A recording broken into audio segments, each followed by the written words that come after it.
Bonjour à tous, je suis ravie de vous retrouver une nouvelle fois dans cette vidéo tutoriel. Alors aujourd'hui, nous allons apprendre à configurer l'extension WooCommerce.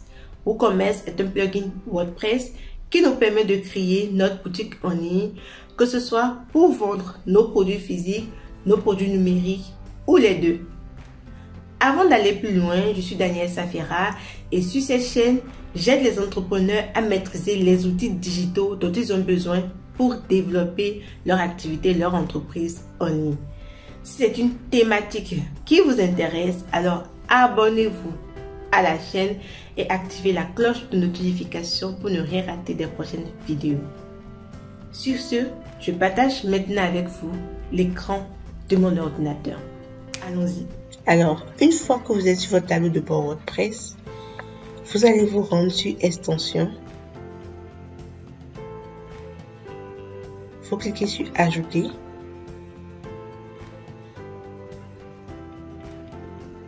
Et vous recherchez WooCommerce.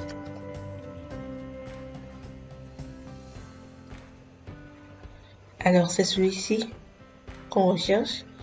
Je l'ai déjà actif chez moi. Si il n'est pas encore activé chez vous, vous cliquez sur Installer maintenant, puis sur Activer. Une fois que votre extension WooCommerce est active, vous allez la retrouver dans la barre latérale gauche.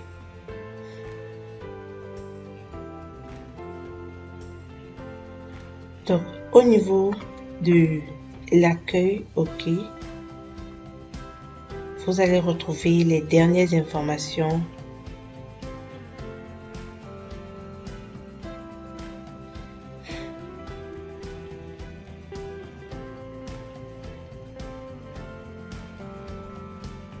De WooCommerce en fait, et un raccourci qui vous permet d'accéder aux statistiques. Donc en cliquant sur View Détail, View Détail, on arrive au niveau des statistiques. Alors ici vous avez les performances, la performance de votre site. Vous pouvez sélectionner ici la période, soit vous prenez un jour, aujourd'hui, hier, la semaine dernière, le mois en cours, le mois dernier par exemple, vous pouvez mettre à jour. Et vous avez vos résultats. OK. Vous avez le total des ventes, les ventes nettes, le nombre de commandes, le nombre de produits vendus, les variantes vendues. Et en cliquant sur les 3 points, vous pouvez ajouter d'autres items. Par exemple, la valeur moyenne des commandes, les retours, combien il y a eu de retours, combien est-ce qu'il y a eu de commandes avec remise, etc. On va cocher par exemple commande avec remise. Et vous voyez que ça apparaît. Ça s'ajoute au niveau des performances. Alors, ensuite vous avez les ventes nettes, les commandes ici, et vous pouvez choisir, d'accord, de bouger un peu les performances. Par exemple, vous pouvez décider de mettre les performances en bas de ce tableau. Donc ici, performance, vous cliquez sur Move dans la flèche-ci et automatiquement vous verrez que les performances se retrouvent en bas. OK, c'est ce que vous devez savoir sur les statistiques. Ensuite, je retourne sur WooCommerce. On se rend au niveau des commandes. Donc ici, vous allez voir toutes les commandes qui sont passées sur votre site, leur état, est-ce qu'ils sont en cours, en attente de paiement. Mais vous pouvez également ajouter de façon manuelle une commande. Par exemple, il y a un client qui a vu une paye en boutique, ou bien pour une raison ou une autre, le client n'a pas pu passer la commande en ligne. Vous pourrez ajouter la commande manuellement pour laisser une trace de l'achat et pour vous faciliter le compte et la comptabilité à la fin du mois. Alors, par défaut, vous avez la date et l'heure actuelle. l'état de la commande. Vous pouvez mettre en cours, terminé, annulé, remboursé, échoué, etc. Ici, vous mettez le nom du client. Et sachez que le client doit être déjà dans votre base de données. Sinon, vous ne pourrez pas ajouter ici le client. Ensuite, vous mettez votre adresse de facturation, c'est-à-dire où se trouve votre entreprise, les informations sur votre entreprise. Ici. Et là, vous mettez l'adresse de livraison, c'est-à-dire l'adresse du client. Vous pouvez ajouter, si le client veut, une note particulière, note du client à propos de la commande. Par exemple, il veut être livré, il aimerait être livré avant samedi. Ben, c'est ici que ça va se mettre. Ensuite,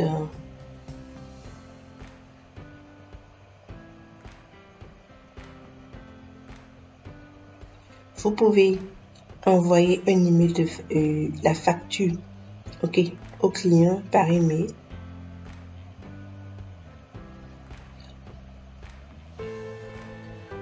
Il faut ici sélectionner le produit et voilà, vous cliquez ici sur créer pour créer votre commande manuellement. Donc lorsque je viens à accueil, je retourne à accueil et je reviens sur commande. Vous voyez qu'il y a une nouvelle commande qui a bien été enregistrée il y a 3 minutes. Vous pouvez cliquer dessus pour modifier la commande.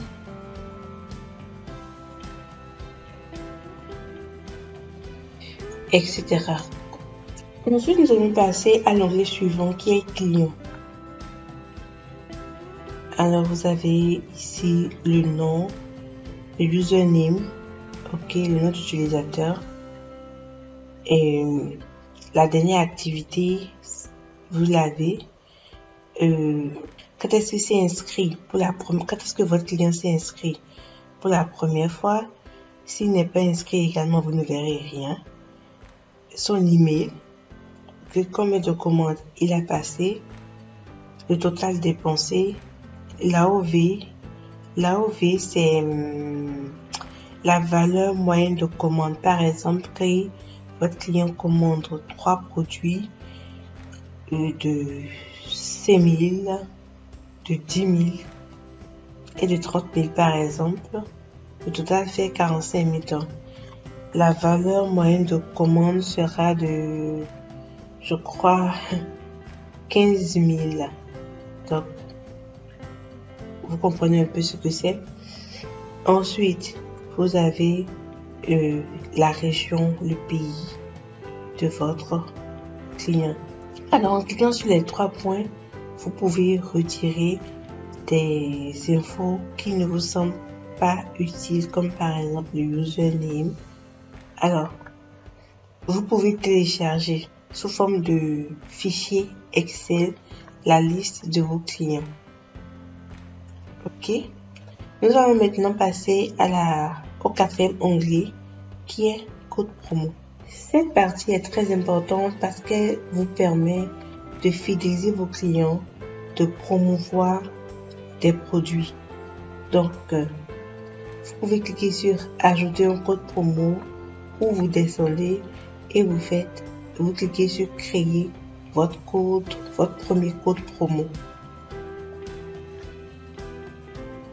Donc, je clique sur créer votre premier code promo.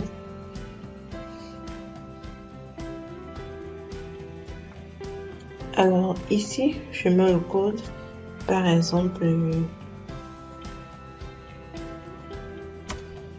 VIP 25. Ok, la description est facultative. Mais vous pouvez mettre quelque chose pour vous retrouver. Alors ici, je vous conseille de mettre une remise en pourcentage. Donc ici, je vais mettre 25%. Ok. Ici, vous allez cocher cette case si le code promo inclut l'expédition gratuite. Alors, on va voir plus tard comment définir le mot d'expédition.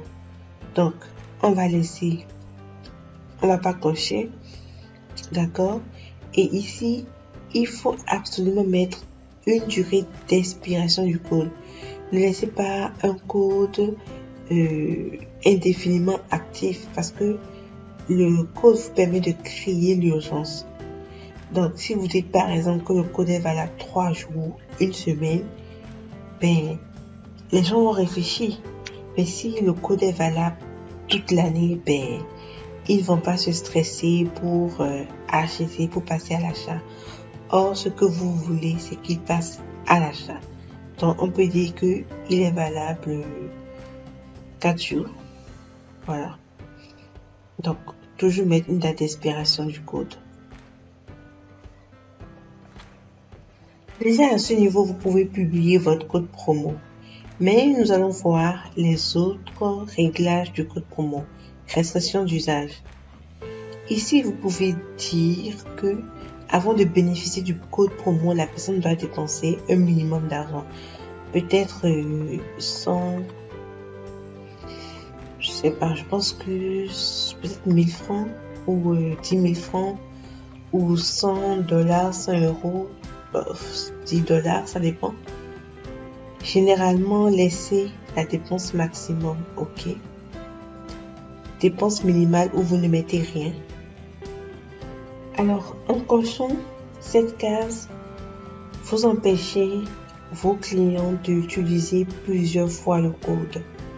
Par exemple, le client vient demain sur votre site, passe une commande et bénéficie de votre code promo et il revient 2 jours plus tard ou bien il revient même le lendemain ou même le soir pour passer une autre commande. À partir du moment où vous avez coché ceci, il ne pourra utiliser le code qu'une seule fois. D'accord? À moins qu'il change de compte client. Alors ici, vous pouvez décider d'exclure les articles qui sont déjà en promo. Parce qu'un article qui est en promo, ça fait une réduction. Plus encore cette réduction, la règle de coupon, là, ça fait beaucoup. Donc, vous pouvez, si vous le désirez, cocher cette case pour que le code ne soit pas appliqué sur les articles qui sont en promo. Alors, ici, vous pouvez choisir les produits qui sont concernés par la promo. Vous pouvez exclure les produits qui ne sont pas concernés par la promo. Vous pouvez choisir les catégories qui sont concernées, exclure les catégories qui ne sont pas concernées. Si vous ne faites rien, si vous laissez tout tel que c'est, alors le code s'appliquera sur tous les produits de toutes les catégories de votre site. On va passer au dernier point, limite d'utilisation. Alors, pour la limite d'utilisation par code, ça veut dire quoi? Ça veut dire que lorsque vous avez 100 articles, par exemple, en stock, vous pouvez dire ici que le code est applicable aux 50 premiers à acheter. Donc, vous pouvez mettre ici 50 et la 51e personne qui passe la commande ne pourra pas utiliser ce code. Voilà. Et limite d'utilisation à un article, vous pouvez dire par exemple que le code est applicable à tous les articles du panier, ou vous pouvez dire que le code est applicable à 10 articles, à 5 articles par exemple. Lorsque la personne si vous choisissez 5 articles, lorsque la personne achète 10 articles, il ne pourra pas avoir de réduction sur les 10 articles. La limite d'utilisation par utilisateur, soit on laisse illimité, ou soit on peut limiter à 3 par exemple. Alors on peut ici mettre 5, appliquer à 5 articles du panier, et une fois que vous avez fini de paramétrer votre code promo, vous allez juste cliquer sur réduction et publier.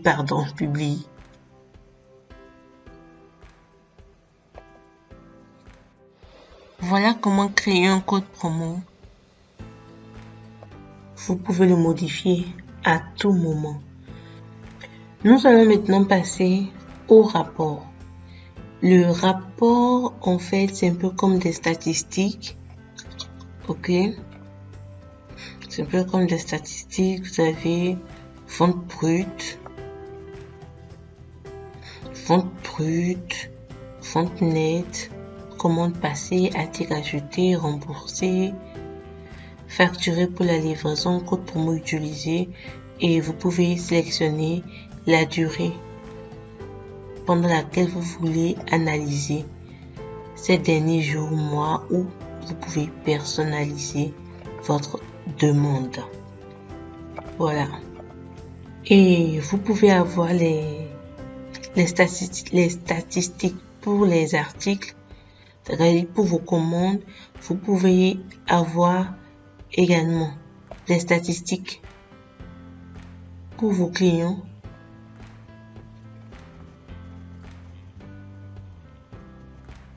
Combien se sont inscrits pendant cette période? Combien de ventes par client ou bien combien de ventes par invité? Ok. Les clients ici, c'est ceux qui se sont déjà inscrits sur votre site. Donc, vous pouvez également avoir les statistiques du stock.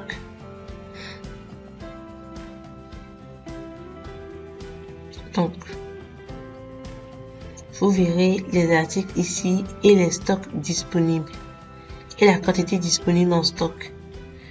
Ensuite, ici, vous avez les taxes. Alors, nous allons passer au prochain qui est réglage. Alors, au niveau des réglages, nous allons voir d'abord les réglages généraux. Ok, ici, vous allez mettre l'adresse de votre entreprise et la ville, le pays, le code postal. Si vous êtes en Afrique et que vous ne connaissez pas votre code postal, vous pouvez mettre l'indicatif de votre pays. Par exemple, pour le Burkina, vous mettez 00226, pour le Togo 00228, etc. Également, où vendre. Ça dépend de vous. Vous pouvez, si vous vendez des produits numériques, il n'y a pas de souci, vous pouvez mettre vendre dans tous les pays. Ou soit vous mettez vendre dans certains pays, vous sélectionnez vos produits. Ou vous mettez vendre dans tous les pays, à l'exception de quelques pays que vous allez indiquer. Alors, vous pouvez livrer dans tous les pays où vous vendez, c'est possible.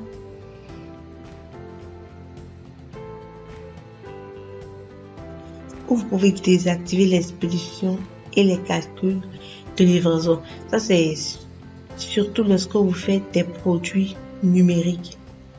Ok.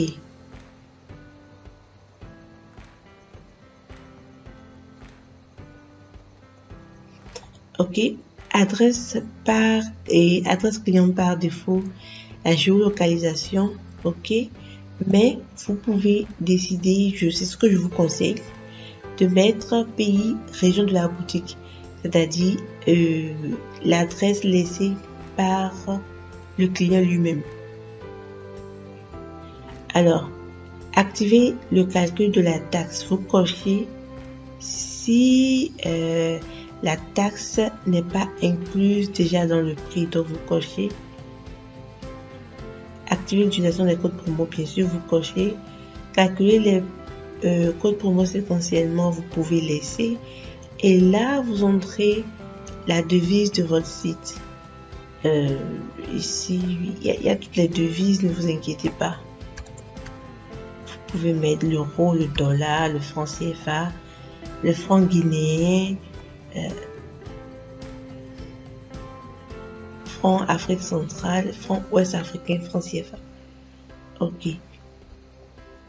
Vous pouvez mettre la position de la devise à gauche, à droite.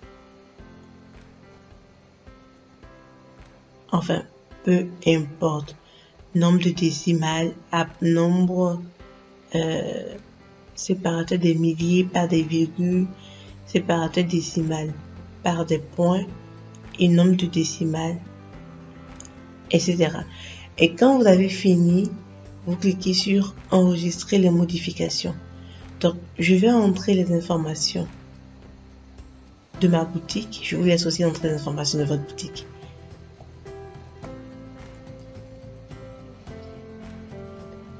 Ligne 1, en fait, vous entrez la rue, le quartier.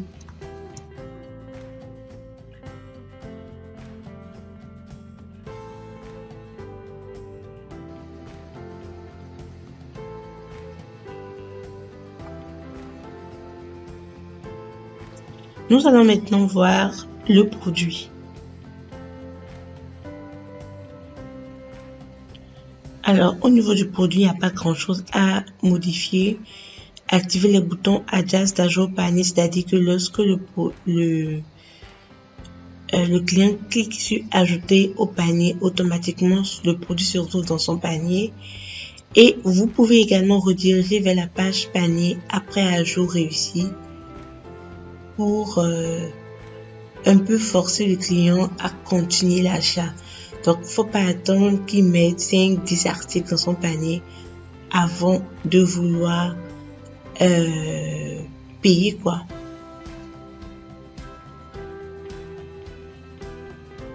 Ok. Alors, les unités, c'est pas très important. Ici, je vous conseille, ok, de désactiver les avis clients parce que c'est source de piratage. Donc, une fois que vous avez fini, vous cliquez sur enregistrer les modifications. Toujours enregistrer.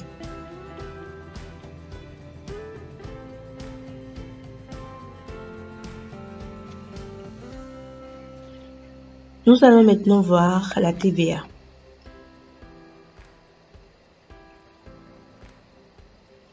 Ok, ça tout dépend de vous. Soit vous mettez les tarifs toutes taxes comprises ou soit vous mettez les tarifs hors taxes. Ok. Sur quoi est basé le calcul de la TVA? Vous mettez peut-être adresse de base de la boutique. Voilà. Classe de TVA d'expédition.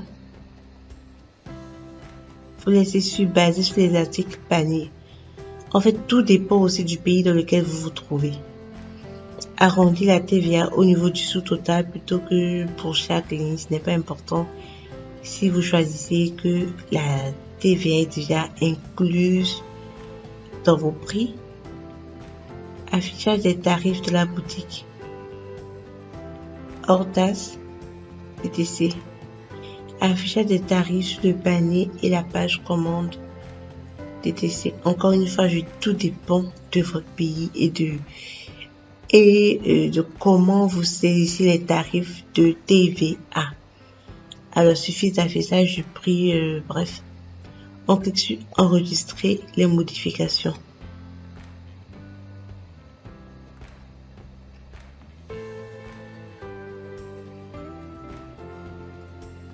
Ensuite, vous avez ici l'expédition.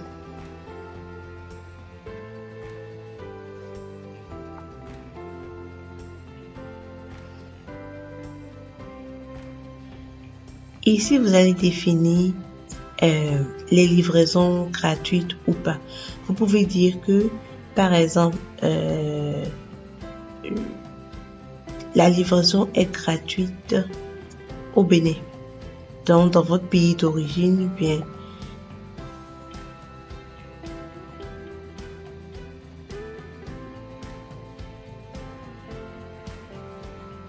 voilà. Nom de la zone, je peux mettre nom de la zone, je peux mettre Bénin.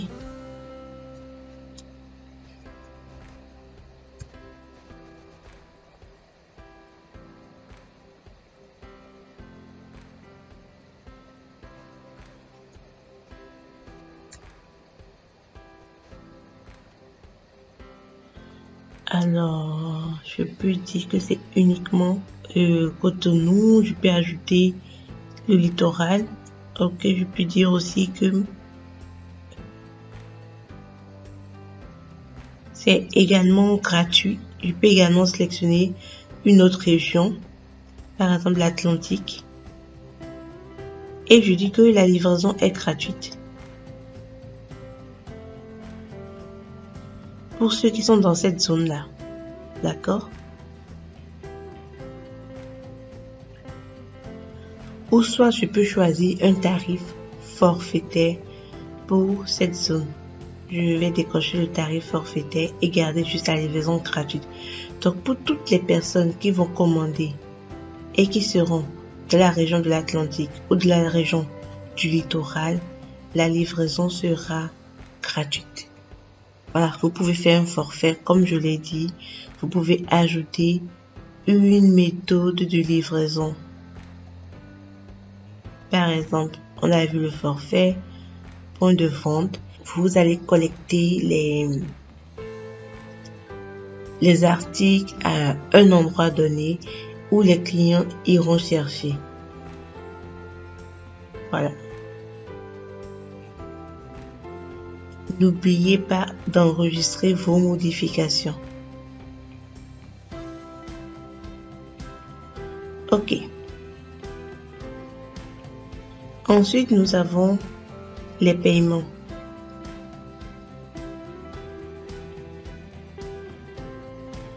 Alors, ici, vous avez les paiements via virement bancaire, par chèque, paiement avec PayPal et vous pouvez ajouter paiement avec Stripe et tout. Maintenant, quand vous êtes en Afrique, il y a des agrégateurs de paiement que vous pouvez utiliser. Et je vous avais parlé d'un agrégateur il n'y a pas longtemps, de plusieurs agrégateurs il n'y a pas longtemps, et Paydunia.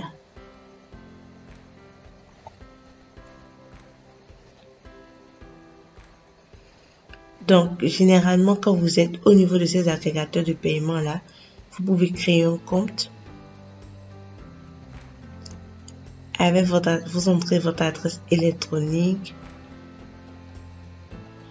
Vous mettez le nom de l'entreprise ou votre nom.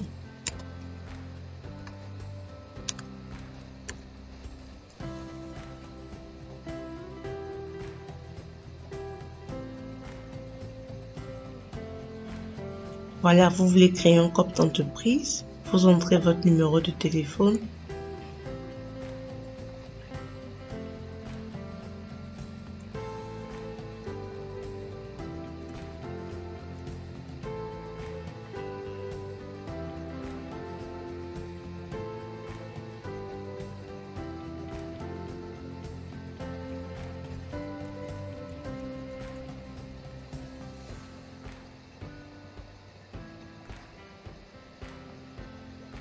Vous entrez un mot de passe.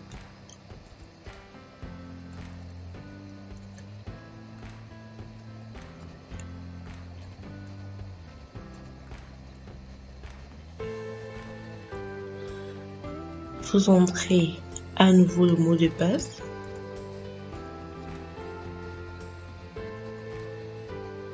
Je ne suis pas un robot. J'accepte les conditions d'utilisation et créer mon compte.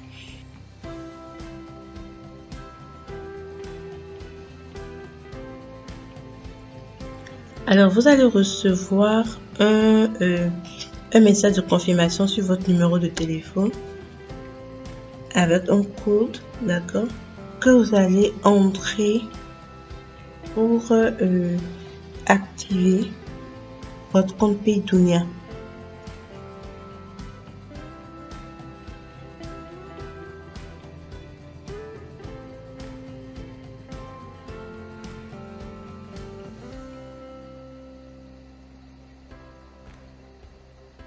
Donc ici, comme vous le voyez, merci de renseigner les informations de votre service client pour permettre à vos clients de vous joindre.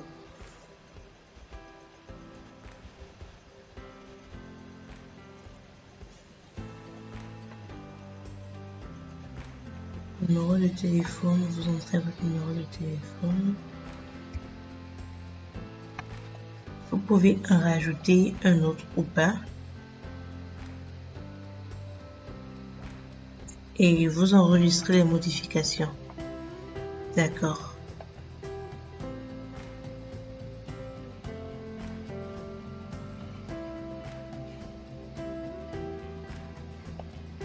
Ok, donc ils disent de confirmer mon email. Donc je me rends dans ma boîte mail pour confirmer mon email. Donc Paydunia, confirmer mon adresse email.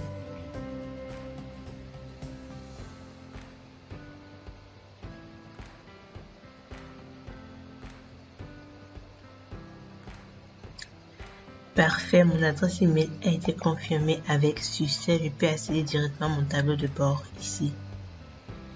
Alors, pour activer votre compte, veuillez saisir le code reçu par SMS. Donc, vous cliquez ici. Et on entre le code que j'ai reçu par SMS.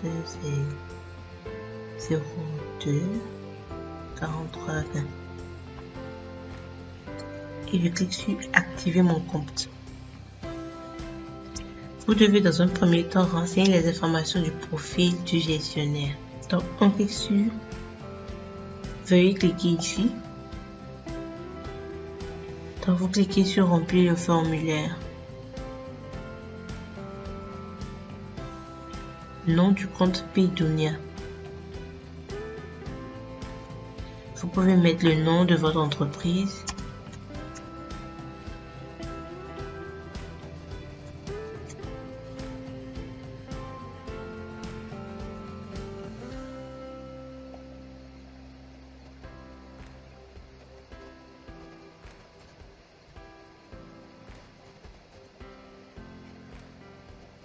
Le gestionnaire de compte, c'est vous-même, donc mettez votre nom complet.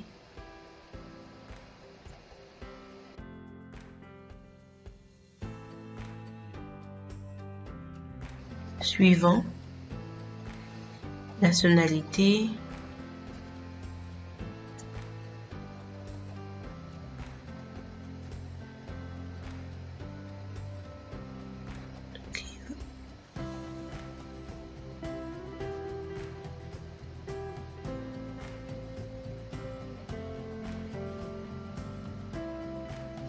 pays de résidence, profession,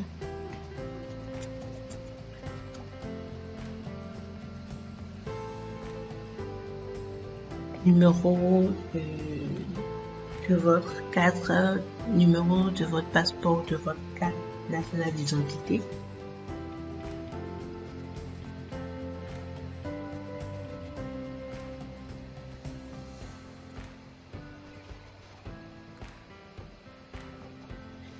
Date d'expiration.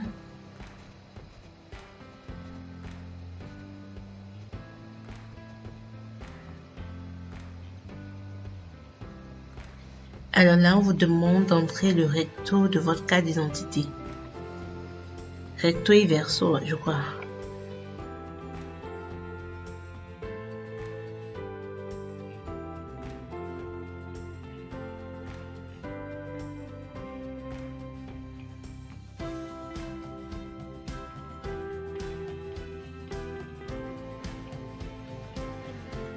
Bon, si vous avez une carte consulaire, vous la mettez. Suivant. Alors, nom de l'entreprise.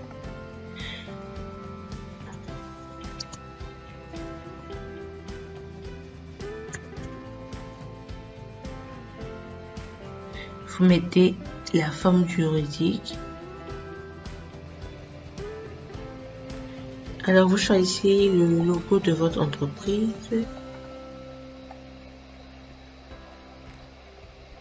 Le nom du gérant mentionné sur votre récépissé RCCM.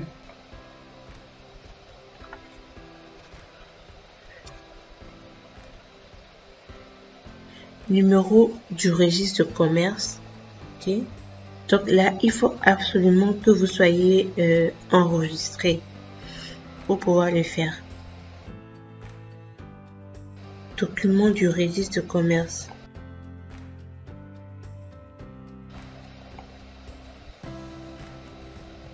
Alors, ensuite, vous allez entrer le numéro identifiant fiscal et puis le document identifiant fiscal.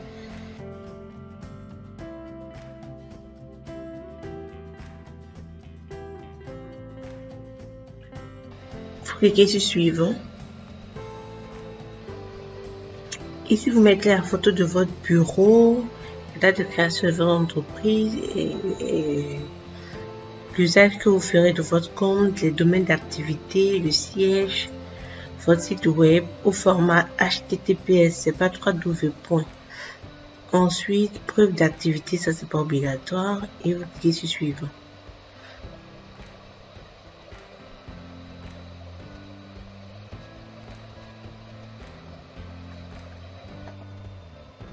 Voilà, pour l'étape 5, vous entrez votre document d'autorisation d'exercice de votre activité si vous en avez, le nombre d'employés, votre chiffre d'affaires, le nombre d'articles, tout ça ce sont des estimations. Votre fourchette de prix, vos types de clients nationaux ou internationaux, votre type de produit physique, numérique ou les deux. L'origine des paiements, vous mettez votre lieu de résidence, le lieu de votre entreprise et vous cliquez sur envoyer.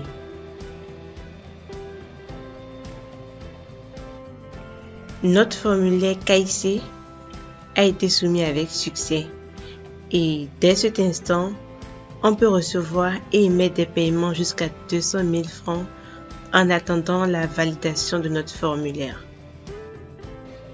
Donc, nous allons cliquer sur visiter notre site web. Ok, pour le reste, la configuration, comment configurer votre compte Paydunia à votre site pour pouvoir recevoir les paiements, nous allons le voir après. Donc, on va retourner sur notre site. Voilà. Donc, nous avons fini avec les paiements, compte et confidentialité.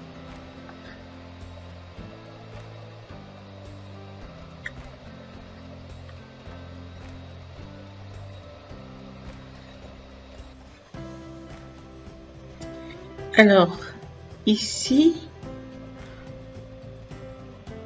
autoriser les clients à se connecter à un compte existant, non. Ok. Création de compte. Autoriser les clients à créer un compte au cours de la validation de la commande. Non.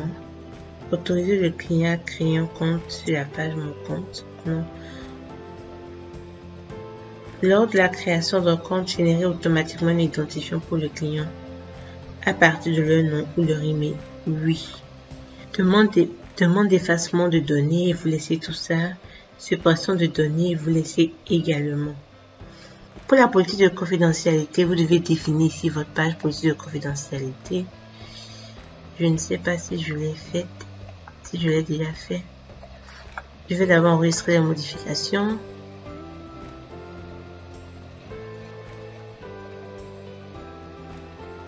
Une fois la modification enregistrée, je clique ici. Donc, nous sommes au niveau de cette page-là.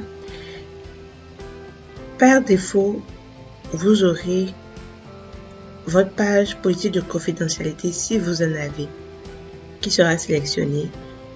Sinon, vous cliquez sur la flèche et vous choisissez la page politique de confidentialité. Vous cliquez ensuite sur utiliser cette page. Si vous n'avez pas encore de page politique de confidentialité, vous cliquez sur créer. Moi, je clique sur utiliser cette page. Ok, je retrouve donc sur mon tableau de bord WordPress.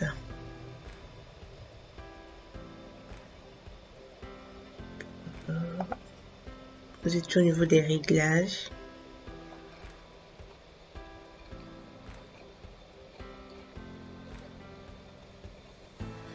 Compte et confidentialité.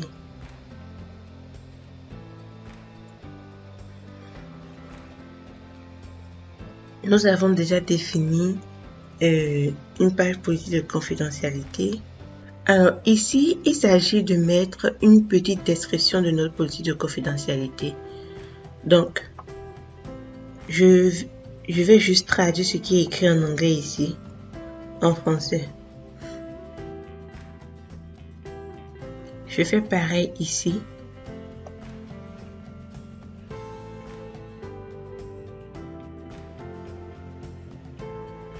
Alors pour la conservation des données personnelles. Ne modifiez rien, laissez tout tel quel et enregistrez les modifications. Toujours ne pas oublier, sinon vous allez tout perdre et vous serez obligé de reprendre à chaque fois. Alors, nous allons maintenant voir les emails.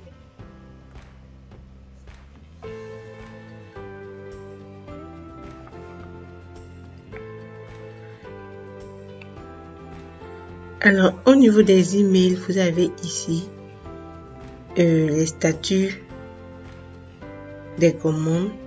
Ok. Donc, vous avez un email qui sera envoyé, d'accord, pour chaque type de commande. Pour chaque statut de commande. Lorsque vous avez une nouvelle commande, par exemple, lorsque vous cliquez sur gérer. D'accord. Ici, vous pouvez modifier alors le test pour avoir un test un peu plus convivial. Et pour vous aider, vous allez dans votre moteur de recherche, vous recherchez modèle d'email de confirmation.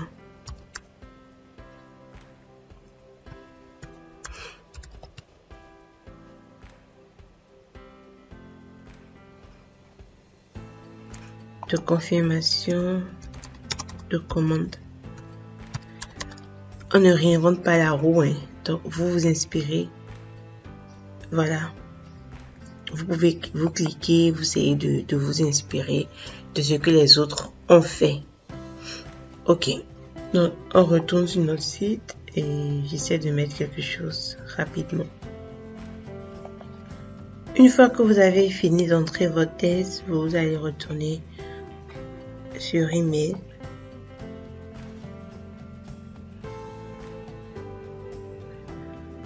Pour modifier les emails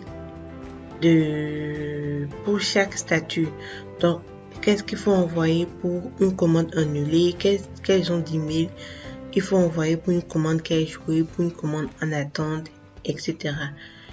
Si vous ne savez pas quoi mettre, je vous l'ai dit, vous allez rechercher sur internet et vous allez vous en inspirer. Ok, une fois que tout est fait, vous pouvez ici modifier et choisir les couleurs. Ok, pour votre email. Bien sûr, je vous conseille de choisir vos couleurs. Une fois que vous avez fini les modifications, vous cliquez sur enregistrer les modifications.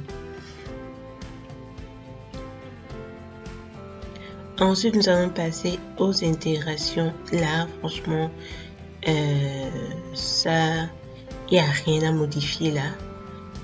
Et ensuite, à avancer également.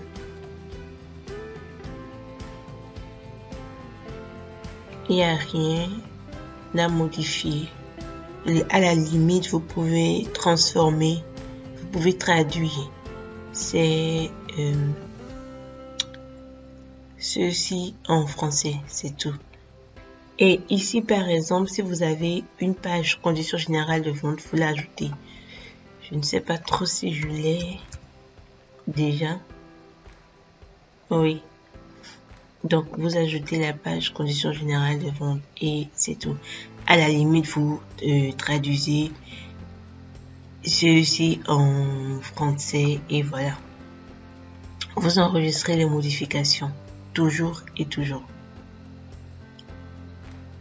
Ensuite, il nous reste les états. Les états ne vont pas vous servir à grand chose à moins que vous soyez développeur parce que ce sont des informations du système. Donc, on va passer là-dessus. S'il y a un problème, ça va s'afficher en rouge. Donc, on va passer. Ensuite, nous avons les extensions. Ici, vous allez voir des extensions payantes et gratuites qui fonctionnent en synchronisation avec WooCommerce et offrent plus de fonctionnalités à votre boutique. Mais vous n'avez pas besoin de payer quoi que ce soit, je vous le garantis. Et il n'y a pas que ça, en cliquant sur All, vous verrez toutes les extensions compatibles avec WooCommerce. Ok, je vais m'arrêter là pour aujourd'hui. Il reste la partie choc, la partie croustillante où il faut ajouter nos produits, les catégoriser, créer les attributs si nécessaire. Mais pour moi, il était important de vous montrer l'organisation de WooCommerce avant de passer à la partie produit. Donc, restez connectés, abonnez-vous si ce n'est pas encore fait. Dites-moi dans les commentaires ce que vous pensez et qu'est-ce que vous aimeriez voir sur la chaîne. Ok, je vous dis à bientôt pour une autre vidéo. Bye bye.